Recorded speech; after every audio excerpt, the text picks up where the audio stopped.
Greeting in the name of our Lord and Savior Jesus Christ, Church Pakistan once again presents English message for the brothers and sisters who watch our channels and wants to edify, so that must be able to build up their relationship with God, they nurture themselves and be strong in faith. Thank you for the videos you watch, you send your message and also share with others. Please continue to do so, because it is important to share the word of God with all those brothers and sisters, those who are far away from God and leading a sinful life, so they may also come to know the Lord. They may repent from their sin and lead a clean and life pleasing to God. Today we are going to present a message for you, which title is 6 Spiritual Weapon of God.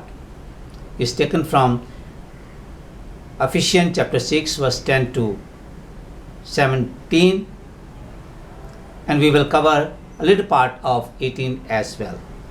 So I would like to encourage you that you read this passage at home, so that they must be able to explain and you must be able to understand. And when you will listen to this message and then open your Bible and read the passage, you will be able to have a better understanding and practice in your daily life. First of all, we must know that who wrote this letter. Apostle Paul wrote this letter to the church of Ephesus. And where is this Ephesus?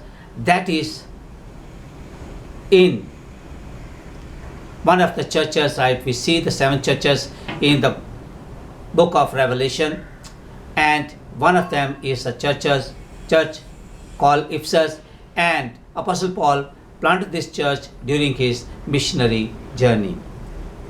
And when this letter was written, it was written when Apostle Paul was in the home in Rome. He was house arrest, and the reason of his prison or house arrest was evangelism, because he was preaching the gospel, he was preaching Jesus Christ, and therefore he says that I'm not ashamed to preach the good news, and says that message of salvation is a foolishness for, message of cross is a foolishness for all those who are perishing, but for us is a message of salvation. And he was also house arrest because of false accusations of the Jews. Now we need to know what's the purpose of this writer. What's the purpose of this writer to compose and compile and send this letter to the church? Because you can understand that when Jesus was ministering to the people and doing his earthly ministry, they mostly walk.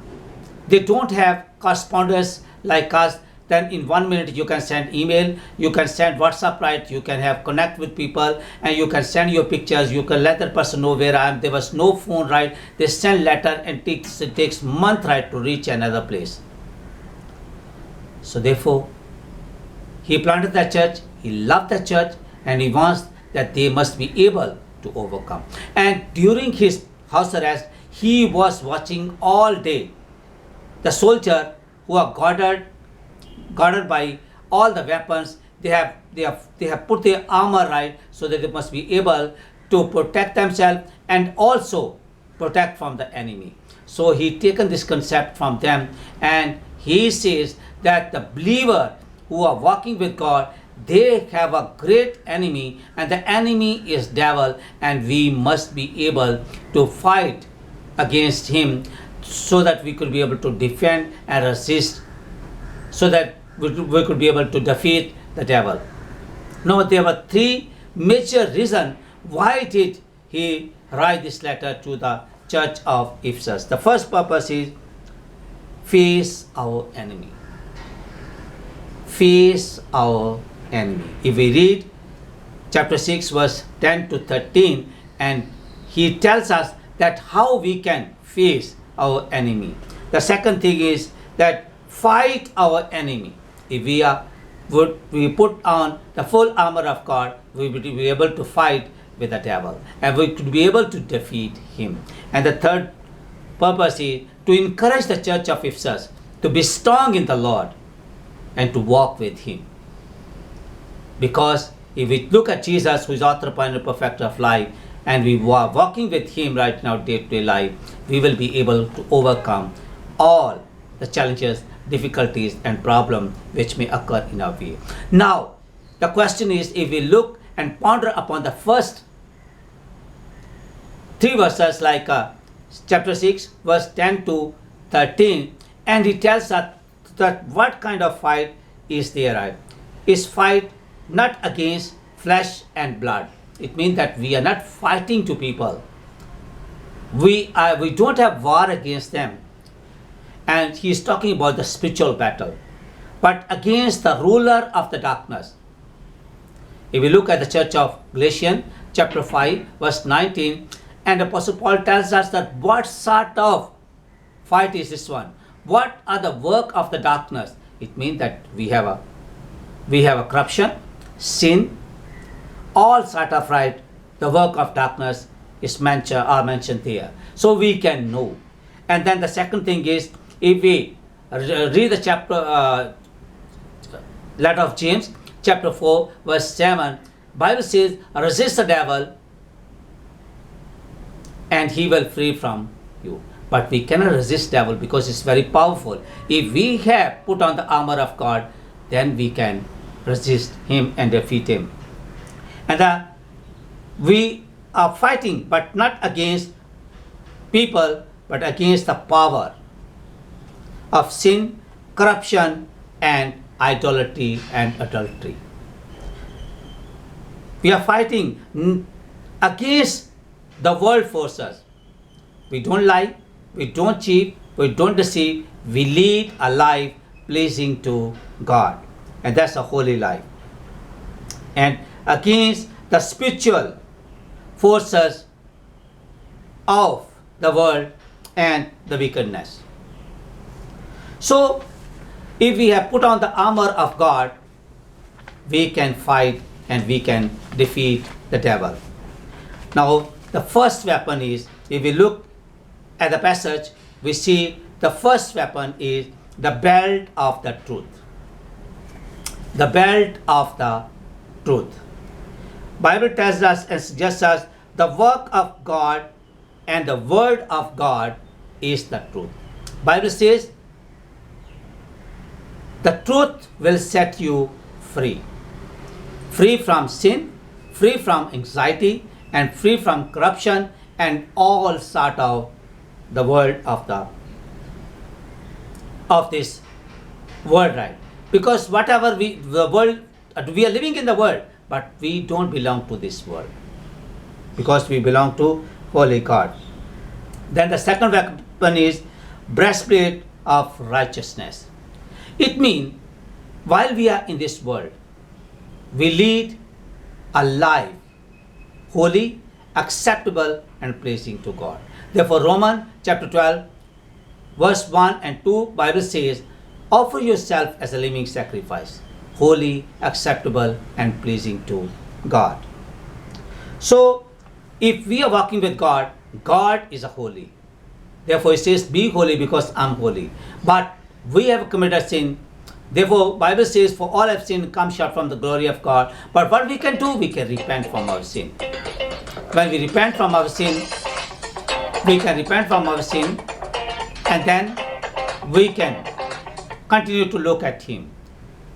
Bible says the wages of sin is death, but remission of sin, forgiveness of sin, and the gift of eternal life is through Jesus Christ. And now, the third weapon is the gospel of peace. What do you mean by this weapon? We must be always not troublemaker, we must be peacemaker. We must be able to reconcile people with God and with His people. So they must be united, because the church, although there are many parts of the church like a body, but we are one. The goal is one, and we worship Lord Jesus Christ. We practice the word of God, and we have one faith, we have one God. So therefore, we should be able to make a peace. Because Jesus is a Prince of Peace. A person who has a lot of trouble, lot of persecution, lot of discouragement, lot of problem and sicknesses in his life. Jesus says, open the door of your heart. I'm willing to come and save you, bless you, and to prosper you. Then the next stage is, the next weapon is the shield of faith. The shield of faith. If we are strong in faith, the shield, if we look at the life of the soldier, he has one shield.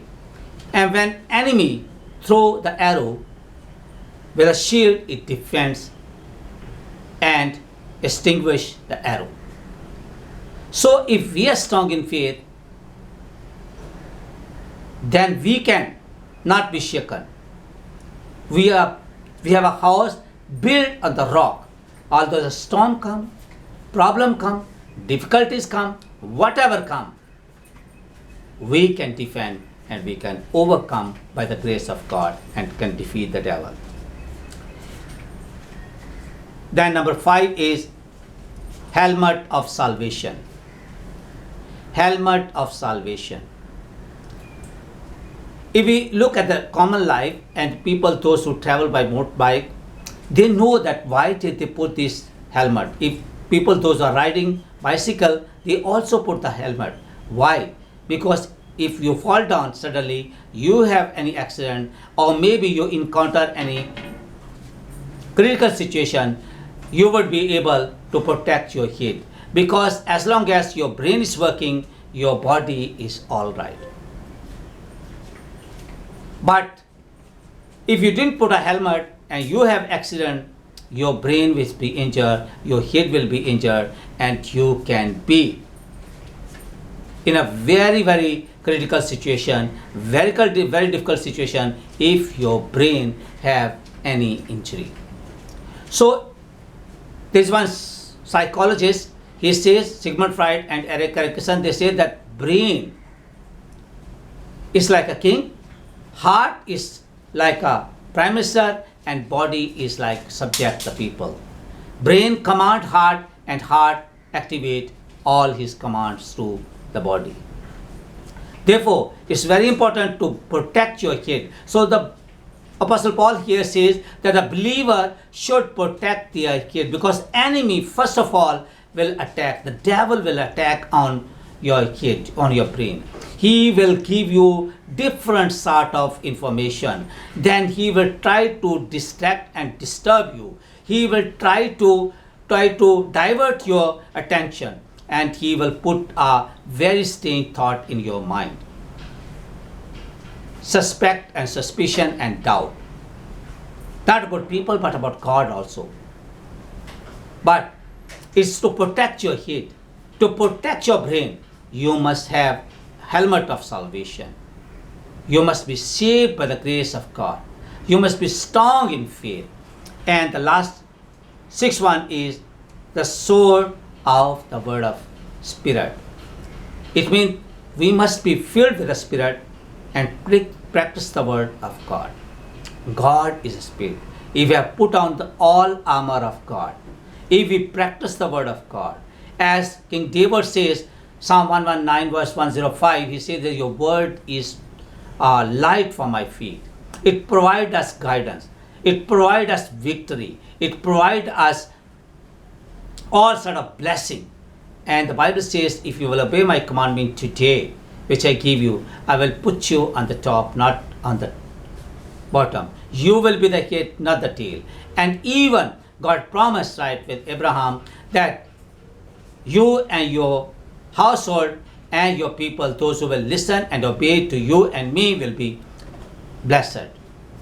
So if we put on the armor of God, we can be protected, we can walk with God, and we can continue this journey of faith.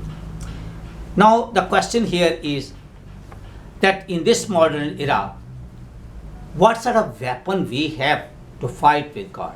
Because Apostle Paul tells the church of Ephesus that you must have these 6 weapons. But what kind of weapon we have in this modern era, in this modern situation? What are 6 weapons of spiritual warfare we have? Oh, we are so good, we are so sound that we don't have any problem. The first thing is the Word of God. The first thing is the Word of God, and it's like a double-edged sword. If we read Hebrews chapter 4 verse 12 to 16, then we will know the Bible says the Word of God is sharpened like a double-edged sword, and it divides the souls and spirit. It doesn't care. It will purify you, it will reconcile you with a God, and it will lead you toward a wonderful life pleasing to God, and you will be with God and bear much fruit. Then the second is the prayer. Prayer is very important. If you want to continue to build up your relationship with God, you want to bear much fruit in your family life, in your spiritual life, in your ministry, in your church life, then you must associate with God. Because Bible says, Jesus says, I am the vine and you are my branches. If you are attached with the tree, we can bear much fruit. And Jesus is a tree. He is the way, life, and truth. And prayer is an instrument. Prayer is like a master key which open the heavens and the resources for the blessing. And it connects us with God because it's a dialogue and communication with God. I will give you one wonderful example. There was one time, there was one Hindu girl. She married, and then she married to one of his priests. So the father-in-law was also priest. After 6 months, when her son was born, she came back to see her parent. Then her sister was Christian.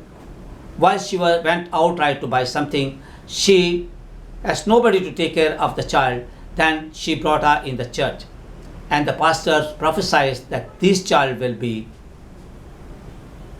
the minister of God. She went back at home and she informed that I brought your son in the church, and this, he said. Then the mother was very upset.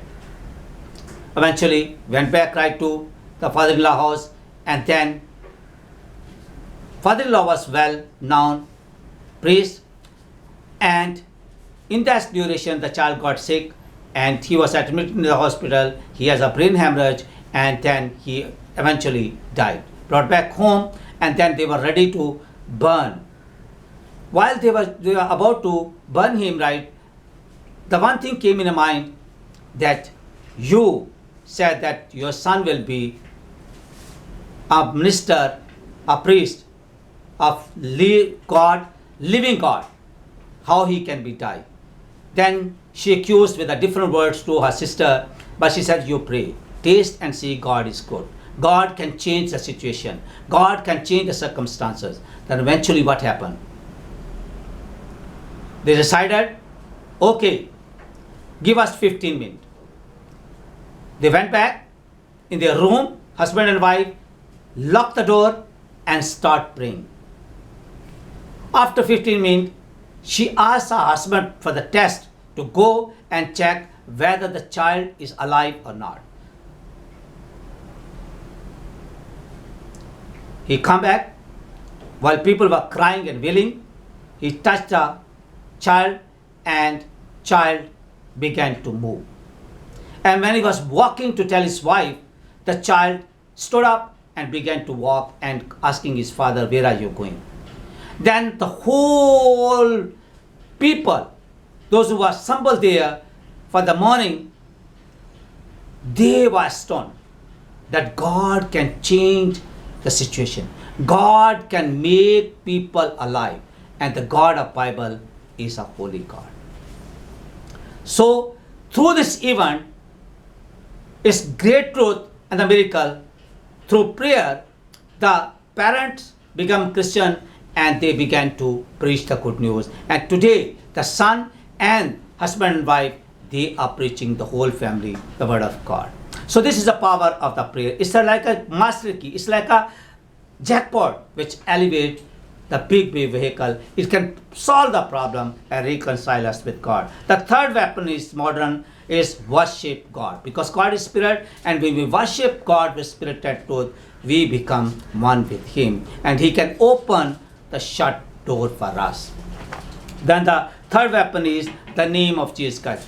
Wherever you call the name of the Lord Jesus Christ, people will be saved. Whoever call upon the name of the Lord will be saved. And it's exactly true, because Jesus means is Savior, and when Savior comes, He saves us from all slavery, sin, and all sort of disaster. And the third one is our testimony. We are living gospel. What kind of life we live? People see, look at us because we are living gospel. This one gentleman, he was gangster, and he has project to persecute the church and the pastors. In order to have all these things in mind to persecute the church, he went to church while he was sitting in the congregation and the pastor was preaching. So when he preached, he did speak, he was waiting right that pastor may say anything right against his people, right, and then they will persecute. But pastor didn't say anything. Pastor said that you have power, and Jesus' name, Jesus can heal. He went back, he has daughter 3-year-old, and she was very sick. Whatever she ate, she threw out. Then eventually, he said that I pray in the name of Jesus Christ, Lord, to touch and heal, I will give you my life. Then 3 days, the wife fed the child, but she was able to digest. Then that person gave his whole life. It means, I just want to tell you that you are living testimony. That person accepted Christ, and today he's a rich businessman. He is preaching the gospel. He was drinking. He was doing all worldly thing, bad thing, but now he accepted Jesus Christ as a personal Savior, and his whole family is Christian and is walking with God. This is your life. He is living God, whoever you are, wherever you are, whatever is the situation, whatever life you are changing, if you will accept Jesus Christ as your personal Lord and Savior, God is willing to come in your life and to change and transform your life and to bless you. And the last thing is Thanksgiving. I just want to conclude with this Thanksgiving, the weapon, right? 6th weapon. And this is very essential. Whatever we get from God, we must be able to be grateful. Just come before Him. Thank God, Lord. Thank you, Lord Jesus Christ, that you come in my life. You blessed me, protect me, and I'm sharing this blessing. You see the 10 lepers, only one person returned. All was healed, but one person. We have so many blessings in our life. We can count our blessing. And that's one of the blessings I'm going to share with you today. This one gentleman, that's called Nick. That's Australian-born minister of God. And he doesn't have hands. He doesn't have legs. And when he was born, his mother was 37-year-old, and she was not even willing to look at him because he was so handicapped that she was not willing to accept. But eventually, God has planned. He asked this question to God, why did you bring me in this world in this form? God said, I have planned for you, and I will tell you what to do. Then now, the person is preaching the good news, writing the book. And many people through him come to know the Lord. My point here is to tell you, we have our hands, we have our legs, we have sound mind, we are blessed by so many things. But what are we doing for the Lord? How we are fighting with the devil? How we are defeating the devil? And today I suggest you, if you are not walking with God, taste and see God is good. Trust in the Lord. Put on all the armor of God, and God is going to do wonderful things in your life to bless you and to protect you. My prayer is that God may continue to bless you and use you mightily for the expansion of your kingdom. And this sermon be a source of blessing for your life. God bless you. Thank you. Bye-bye.